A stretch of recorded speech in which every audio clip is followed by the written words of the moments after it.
Malungkot ang mga mata ni Paul habang nakatitig sa maliit na picture frame na hawak niya. Larawan ng namatay niyang asawa na si Amanda. Ang larawan na iyon ay isang alaala ng masayang nakalipas niyang buhay. Isang alaala ng masaya at matatag na pamilyang itinayo ni Paul. Ang larawan ni Amanda ay nagsisilbing ilaw sa buhay ni Paul. Ang larawang iyon ay isang susi ng tagumpay at pagkatalo. Pagkatalo sa pagiging ama niya sa mga anak na sina Jake at Hannah. Isang tagumpay naman para sa isang yumaong ina na si Amanda. Galit na galit ang mga anak niyang sina Jake at Hannah sa kanya. Hindi na yata siya mapapatawad ng mga ito. Habang buhay niyang dadalhin sa balikat ang galit ng mga ito sa kanya sa nangyaring hindi niya naman kasalanan. Bilang magulang ay nakahanda kang gawin ng lahat para sa pamilya at mga anak mo. Iyon ang ginawa nila ng asawa niyang si Amanda na hindi talaga yata maiintindihan ng mga anak niya kahit kailan. Honey, may sakit si Papa. Bakit ka ba ganyan sa sarili mong ama? Han, nakita ko si Papa sa tabi ng dagat. You should be grateful at walang masamang nangyayari sa kanya. Narinig ng 70 years old na si Paul ang paliwanag ni Sheena na manugang niya. Ang napakabait niyang manugang. Salamat sa Diyos at nakatagpo si Jake ng isang babaeng kawangis ni Amanda. Han, how many times do I have to tell you na uuwi din si Papa? Kapag nawawala yan sa bahay ay sa dagat yan pumupunta. Paano kasi? Hindi na nawawala sa konsensya niya ang nagawang kasalanan niya. Sagot ni Jake sa asawa na hanggang ngayon ay si Paul pa rin ang sinisisi sa nangyari noon. Kailan ba siya mabibigyan ng oras para pakinggan ni Hannah at Jake? Kailan ba siya mapapatawad ng mga anak sa isang kasalanang kailanman ay hindi naman niya ginawa? Han, ang tagal na noon. Matanda na si Papa kaya kalimutan mo ng lahat. Kalimutan? Kung iniligtas niya lang sana si Mama at hindi niya hinayaang mamatay, mas matagal pa sana namin makakasama si Mama. Napatulo ang mga luha ni Paul habang mahigpit na napahawak sa picture frame ni Amanda. Honey, matanda na si Papa. Kung ano man ang nangyari noon, siguro may dahilan siya. Oh yes, may dahilan siya. Yun ay para makasama niya lagi ang kabit niyang si Belinda. Kaya habang buhay niyang pagsisisihan ang ginawa niya kay Mama. Naiintindihan mo ba, Sheena? At bakit mo pa kinakampihan si Papa ha? Siya ang dahilan kung bakit namatay si Mama. Bolyaw ni Jake sa asawa. Sinisigawan mo ako? Hindi makapaniwalang bulalas ni Sheena sa harapan ng asawa niya. Just stay out of it. Kung ayaw mo magkagulo tayo. Iniwan ni Jake si Sheena para silipin ang ama sa loob ng kwarto nito.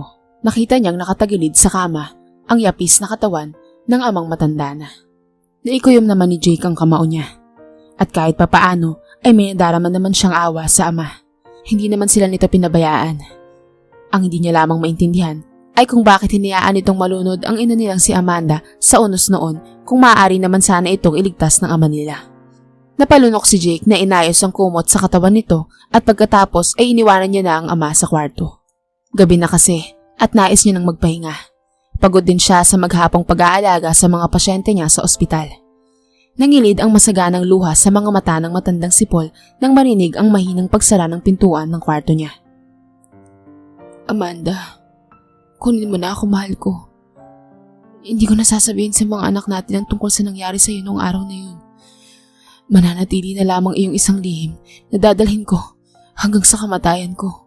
Ani ni Paul, sabay hagulgol ng iyak na mahigpit na niyakap ang larawan ng asawa niya. Wala naman siyang nagawang kasalanan kay Amanda at kahit kailan ay hindi siya kumabit. Hindi niya kabit ang sekretary niyang si Belinda. Katulong niya si Belinda sa kumpanya at kahit kailan ay hindi niya ito minahal ng kagaya ng pagmamahal niya kay Amanda. Si Amanda lamang ang babaeng nagmamay-ari ng puso niya. Ilang beses niya na sinubukang sabihin sa mga anak ang katotohanan sa pagkamatay ng kanilang ina pero hindi siya pinapakinggan ng mga ito. Kahit kailan ay hindi siya binigyan ng mga ito ng oras para makapagpaliwanag. Kaya sa ngayon ay hindi na yun mahalaga pa para kay Paul. Mahal ko, kunin mo na ako. Tama na ang ilang taong pananatili ko sa tabi ng mga anak natin. They're already grown-ups at may kanya-kanya ng pamilya.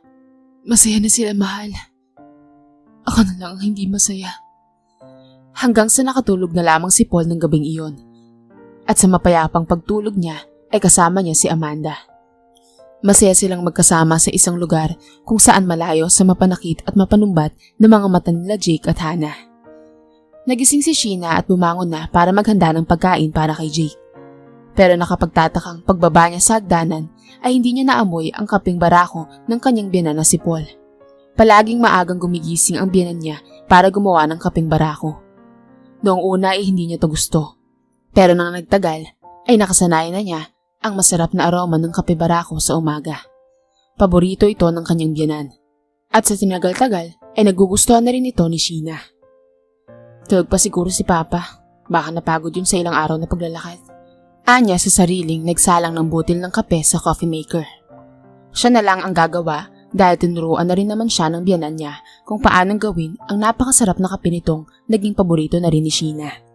Maya-maya lang ay nagising na rin ang asawang si Jake na kaagad sumalubong sa kanya ng halik sa labi sa umaga. Matamis ang ngiti nitong nagsalin ng kape sa tasa. Han, si Papa. Takang tanong ni Jake sa asawa. Saka pa lamang naalala ni Sheena na hindi pa rin pala bumaba ang biyanan na si Paul. Napasulyap siya sa orasan. Mag-aalas 7 na pala. Hindi ko pa nakitang bumaba eh. Sandali, titignan ko sa kwarto niya. Nagmamadaling umakyat sa itaas si Sheena kung saan naroon ang kwarto ng kanyang biyanan. Ngunit nagulat na lamang si Sheena nang wala na roon ang ama ni Jake sa higaan. Pa! Tawag niya sa biyanan sabay katok sa banyo at baka naroon ito sa loob. Subalit tahimik na roon sa loob ng banyo kung kaya ay binuksan na ni Sheena ang pinto. Nakita niyang nakahandusay sa sahig ang kanyang biyanan na wala ng malay tao. Pa! Han! Si Papa! Palahaw ni Sheena nang makitang may duguto sa ulo. Nagmamadaling umakyat sa itaas si Jake matapos marinig ang palahaw ng asawa. Han! Ano nangyari? Takang tanong ni Jake nang makita ang asawang dinaluhan ng ama niya. Mabilis ang kabog ng puso ni Jake nang makita ang ama na duguan ng ulo. Posibleng nadulas ito sa banyo at nabagok ang ulo. Kaagad na tumawag ng ambulansya si Sheena para madala sa ospital ang amang si Paul. Kahit na malimit ay binabaliwala niya ang ama dahil sa laki ng galit niya rito. Hindi maipagkakailang, mahal pa rin niya ito bilang ama nila ni Hannah. Hindi naman ito nagkulang sa kanila sa lahat ng pangangailangan nila. Pero yung pangungulila nila sa ina ay hindi kayang tanggalin ni Paul sa kanila. Kahit sa ilang taon na ang lumipas ay presko pa rin sa isipan ni Jake ang nangyari noon. Isang linggo na nagbabakasyon ang mga magulang niya sa isa sa mga magagandang isla sa bahay nila. Ngunit ang isang linggong bakasyon ay umabot sa 2 linggo nang dahil sa inabutan sila doon ng bagyo. Sa hindi nila inaasahang pangyayari ay umuwi ang kanilang ina na bangkay na. Nung una ay hindi nila makausap ang kanilang ama. Matagal na panahon na bago ang libing ng kanilang ina ay sinabi nitong natangay ang kanilang ina ng isang napakalakas na alon habang nagsisurfing. Magaling na surfer, diver at swimmer ang kanilang amang si Paul kaya hindi sila makapaniwalang hindi man lamang nito na iligtas ang kanilang ina. Kaya gano'n na lang ang nadaramang galit nila sa ama. Nakasanayan na rin yata nilang malamig na pakitunguhan nito sa mga lumipas na panahon, lalo na kapag nangungulila sila sa ina. Maya-maya pa ay dumating si Hannah na namumula ang mga mata. Halatang galing ito sa pag-iyak. Anong nangyari kay Papa? Nadulas sa banyo kaya isinugod namin sa ospital. Ha? Ang tigas kasi ng ulo eh. Akala niya ba'y bata pa siya? At kaya niya pa ang sarili niya? Diba, kakauwi niya lang? Magpasalamat nga siyang natagpuan siya ni Ate Sheena eh. Ngayon ito na naman. Napahilot ito sa sentido na sinilip ang ama nila sa loob. I'm so tired of his behavior, kuya. Hindi makapaniwala si Sheena na ito lamang ang sasabihin ni Hannah tungkol sa nangyari sa kanilang ama. Ang tigas talaga ng kalooban nito sa kanilang ama. Ikaw pa tong napapagod? Gayong nasa bahay ko naman si Papa. Kami ni Sheena ang nag-aalaga kay Papa. Baka nakakalimutan mo. Sumbat ni Jake sa kapatid. Aba, sino ba nagsabi sa yung alagaan mong matandang yan? Hayaan mo na nga yan. Nung maramdaman niya ang pakiramdam ng pabayaan kang mamatay, kagaya ng ginawa niya kay Mama. Bulyaw pa ni Hannah. Matanda na si Papa, Hannah. At kahit papaano, naging mabuti naman siyang ama sa atin. Kaya dapat sigurong kalimutan na natin yan. Si Hannah naman ang hindi nakapagsalita dahil sa sinabi ni Jake sa kanya. Sa paglabas ng doktor ay nalaman nilang nagkakaroon ng mild concussion ang kanilang ama. Maaring may epekto ito sa utak at mahihirapan na itong gumaling dahil sa edad nito. Kailangan niya ngayon ng pangunawa at pag-aalaga mula sa inyo. Napakagatlabi si Hannah at naninikip ang dibdib niya. Sa isip-isip niya ay papahirapan pa talaga sila ng kanilang ama ngayon sa pagtanda nito. Nasasaktan siya kapag naaalala niyang hindi man lamang nito na iligtas ang kanilang ina na si Amanda. Kinahaponan ay maaari na nilang ilabas ang kanilang ama sa ospital. Napagpasyahan nilang doon na lamang maghapunan kina Jake dahil gabi na rin naman. Habang busy sila sa pag-aasikaso sa kanilang hapunan sa kusina, ay nagulat na lamang sila nang makarinig ng kalabog. Naguunahan sila at nakita na lamang nila ang kanilang ama nakamuntik ng mahulog sa hagdanan. Mabuti na lamang at napahawak ito sa railings. Pa! Saan ka naman pupunta? Nakabihis na kasi ito at mukhang aalis na naman. Si Amanda. May brain tumor si Amanda. Si Belinda na muna ang bahala sa kumpanya. Kailangan ko samahan si Amanda sa doktor. Hindi niya ako pwedeng iwan. Napakabata pa ni Jake at Hannah. Nagkatinginan silang lahat at nakita nilang pumatak ang mga luha ng matanda. Pa, gabi na. Magpahinga ka na lang at manood ng TV ha. Nagluluto na ako ng hapunan. Pag-aalok ni Jake sa ama. Hindi pwede. Walang kasama si Amanda sa ospital. Tawagan mo si Belinda at sabihin mong manatili muna siya sa opisina. Hindi ko pwedeng iwan si Amanda sa kalagayan niya. Umiiyak na wika nito at nagpupumiglas sa pagkakahawak ni Jake. Si Hannah naman ay gustong mapaiyak. Mas lalo lamang na dinagdagan ng ama ang lahat ng sakit na nadarama niya para rito. Pa, halika sa taas. Naroon na si Mama, nakauwi na siya pa. Sandali kukunin ko si Mama. Saka pa lamang ito tumigil sa pagwawala nang sinabi ni Sheena na nakauwi na si Amanda. Umakyat si Sheena sa taas at kinuha ang larawan ng kanyang biyanang babae na nasa maliit na frame. Pagbaba niya ay napunit ang malawak ng ngiti ng matandang si Paul nang makita nito ang larawan ni Amanda. Mahal, nagkakamali lamang ang doktor, di ba?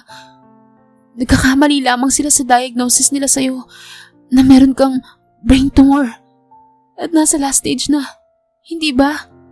Nangingilid ang mga luha ni Paul habang hinahaplos ang mukha ng asawa niya. Hindi natin pwede sabihin sa mga bata ang tungkol sa sakit mo, mahal. Masasaktan ang mga bata. Itatago natin sa kanila ang tungkol dito, ha? Hindi ko kayang makita na nasasaktan ka. Nagpapahid ito ng mga luha habang ang dalawang anak na sina Jake at Hannah ay hindi nakahuma sa nakikita nilang ginawa ng ama. Sinungaling ka pa! Walang sakit si Mama! Walang sakit si Mama!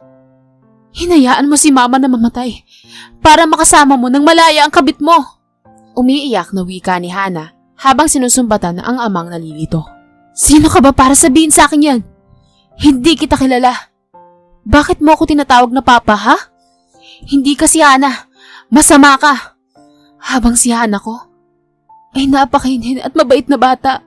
Humalokip-kip ito na parang bata na mahigpit na niyakap ang larawan ng asawa. Mahal, matulog ka na ha? Para hindi lumala ang sakit mo. Halika na. Matulog ka rito sa balikat ko, mahal. Mamasahihin ko ang ulo mo para maibsan ang sakit na nadarama mo. Malambing na wika nito na kumalma na rin at sumandal sa couch. Akmang susugurin pa ito ni Hannah, ngunit pinigil ito ni na Jake at Sheena. Dinala ni Sheena sa kusina si Hannah at pinakalma. Hindi ito pwedeng ma-stress dahil buntis ito.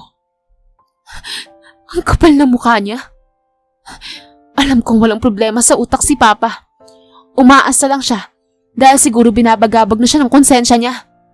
Hilam sa luha ang mga mata ni Hannah. Hindi naman alam ni Sheena kung paano niyang ipapaliwanag sa dalawang matitigas na ulong magkapatid na ito ang lahat. Noon ay sinabi na sa kanya ng biyanan niyang si Paul na mayroong sakit ang asawa nito na brain tumor. At huli na nang madiskubre ito ng mga doktor, kaya hindi na naagapan pa. At sinabi rin sa kanya ni Paul na hindi sila nagpunta sa isla noon ng asawa niya para magbakasyon, kung hindi nagpunta sila roon para sa mga huling araw ni Amanda. Ayaw ni Paul na makita ng mga anak niya na nahihirapan at nasasaktan sa iniindang sakit ang asawa nito. Ilang ulit nang gustong sabihin ni Paul sa mga anak ang katotohanan, pero bigo ito dahil hindi naman siya pinapakinggan ni na Jake at Hannah. Nasabi niya kasi noon nung natangay ng alaw ng ina nila habang nagsisurfing. Iyon lamang ang tanging naisip niya dahil noong mga panahon na yon ay nasa stage pa lang siya ng pagkalito at pagluluksa dahil sa pagkawala ng asawa niya. Hindi lubos maisip ni Paul na yon ang magiging dahilan para magkaroon ng lamat ang relasyon nilang mag-ama. Isa na lamang ang naisip ni Sheena na pwede niyang gawin sa ngayon. At iyon ay ang maghanap ng ebidensya na maipapakita na may taning na ang buhay ni Amanda noon. Dahil naaawa na talaga siya sa sitwasyon ng butihing biyanan niya. Mabuti na lamang at mas nanaig sa ngayon ang damdamin ni Jake para sa ama. Naawa na ito sa ama na hindi nakagaya noong dati. Si Hana na lamang ang sadyang may matigas na puso ang hindi man lamang kayang alagaan at kausapin ng maayos ang ama. Hindi na umuwi si Hana sa kanilang bahay dahil sa gabi na.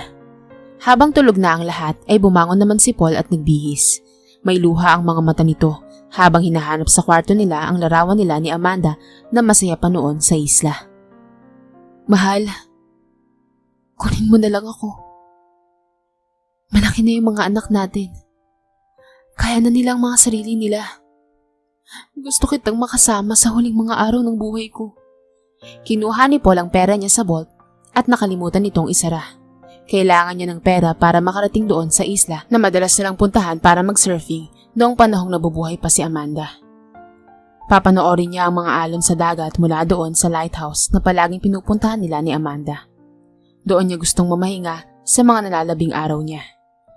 Alam ni Paul na hindi niya makakasama ang mga anak sa huling mga sandali ng buhay niya dahil galit ang mga ito sa kanya. Hindi na siya magpapaliwanag sa mga ito. Wala rin namang kwenta ang lahat ng paliwanag niya dahil hindi naman makikinig sa kanya sina Jake at Hana. Alam niya namang kaunti na lang ang nalalabing araw niya dito sa mundo. Kaya igugugol niya na lamang iyon sa isla. Doon niya alalahanin ang mga masasayang araw nila ni Amanda. Ito na ang tamang panahon para iwanan niya ang mga anak niya na sina Jake at Hana. Lalo na't batid naman niya na para sa mga ito ay wala naman siyang silbi, kaya lalayo na siya. Nagising si Jake na nakakaramdam ng lamig sa katawan. Nasa paanan pa lang nila ni Sheena ang kumot nila habang ang asawa niya ay tulog na tulog pa. Hindi niya alam kung anong oras na itong nakatulog kagabi dahil panay ang silip nito sa ama niyang si Paul. Talagang nag-aalala ka kay Papa, no? Salamat. Wika ni Jake sabay halik sa pisngi ni Sheena at bumangon.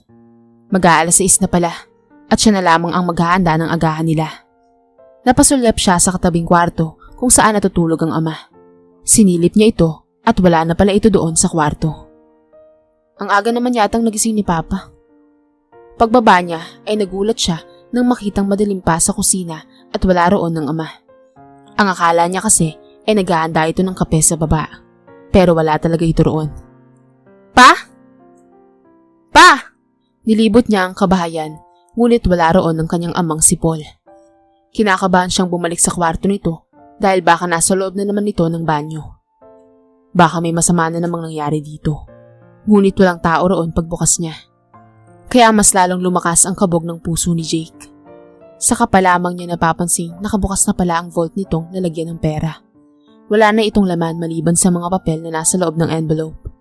Ngayon niya lamang ito nakita, kaya nagtataka si Jake kung ano ang laman ng mga yon. Binuksan na iyon ni Jake at tumambad sa kanya ang death certificate ng kanyang ina. Naroon din ang maraming medical records na nakapangalan sa kanyang ina. Meron ding petsa kung kailan at mga lumang reseta. Napatanga si Jake matapos mabasa ang medical records ng kanilang ina. Nalaman niyang may taning na pala ang buhay nito noon, nang dahil sa brain tumor na nasa last stage na. May sakit si Mama na hindi man lang namin nalaman. Napalunok si Jake at parang nanghihina sa nalaman. Mas lalo tuloy siyang kinabahan noong naalala ang araw na umuwi ang ama niyang dala na ang ina na nasa loob ng kabaong. Ang kanilang ama ang sinisisi nila sa lahat ng nangyari. Iniisip nila ang kabit nito si Belinda na sekretary nito. Ito rin ang iniisip nilang dahilan kung bakit hinayaan ng ama nila na mamatay ang ina nilang si Amanda. Hindi napigilan ni Jake ang mga luha at nagmamadali itong lumabas ng bahay upang puntahan ang iisang taong maaaring nakakaalam ng lahat. Si Belinda. Hindi namatay sa pagkalunod ang mama mo, Jake. Your mother died because of her brain tumor. Hindi alam ng ama niyo kung paano ipaliwanag sa inyong lahat nang hindi kayo masasaktan. Kaya pinili niyang itago sa inyo ang lahat ng tungkol sa ina niyo. Pinili niyang suluhin ng kalungkutan. Matagal bago nakapagsalita si Jake na nakatitig lamang kay Belinda. Hindi ka kabit ni Papa? Hi Jake, ang ama mo ang isa sa pinakamabuting taong nakilala ko. Kung kabit ba ako ng ama mo, hindi kaya may anak na kami ngayon at matapos mamatay ng ina mo, ay pinakasalan niya na ako at pinakilala sa inyo bilang madrasta. Jake, your father and I We're just best friends. Kaya oo ang sagot ko sa tanong mo. Hindi ako kabit ng papa mo. Tuluyang napaluha si Jake. Kay laki ng pagkakamali nila ni Hannah. All this time ay iniisip nilang masama ang ama at lumalayo ang loob nila rito. Pero sila pala ang naging masamang anak. Hindi nila naiintindihan ang kanilang ama at hindi nila ito binibigyan ng oras para magpaliwanag sa kanila. Mabilis ang takbo ni Jake sa buhanginan at hinahanap ang ama. Kaagad na bumiyahe sila ni Sheena kasama si Hannah papunta rito sa isla kung saan palaging nagsisurfing noon ang mga magulang. Sigurado silang narito ito dahil dito rin ito natagpuan ni Sheena noon. Honey, sa lighthouse.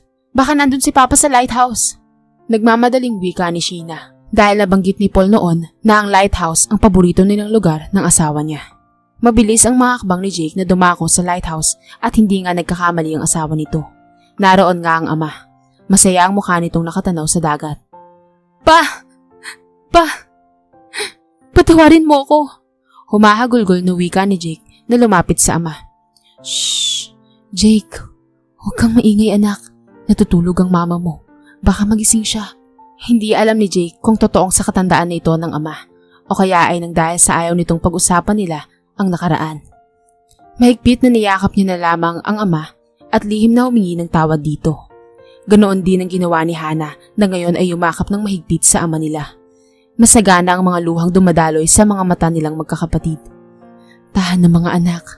Pagising ng mama nyo, bibili tayo ng pizza ha? Dito tayo kakain sa lighthouse. Ang mga magulang ay mananatiling magulang natin kahit na sila ay tumanda pa. Walang magulang ang gagawa ng bagay na ikakapahamak ng kanilang anak. Lahat ay gagawin nila para lamang sa mga anak. Pipiliin nilang mas masaktan at maghirap kaysa makitang nahihirapan ng kanilang mga anak. Kaya sana, sa kanilang pagtanda, ay naroon tayong mga anak upang gabayan sila at alagaan. Naway naroon tayo upang hawakan ng kanilang kamay sa bawat paghakbang nila, kagaya ng hindi nila pagbitaw sa mga kamay natin noong tayo'y musmus pa lamang.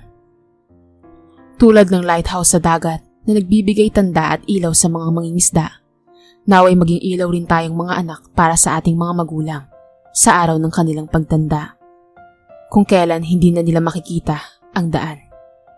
Sa mga oras ng pagdilim ng kanilang mga paningin, naway tayo ang kanilang maging lighthouse.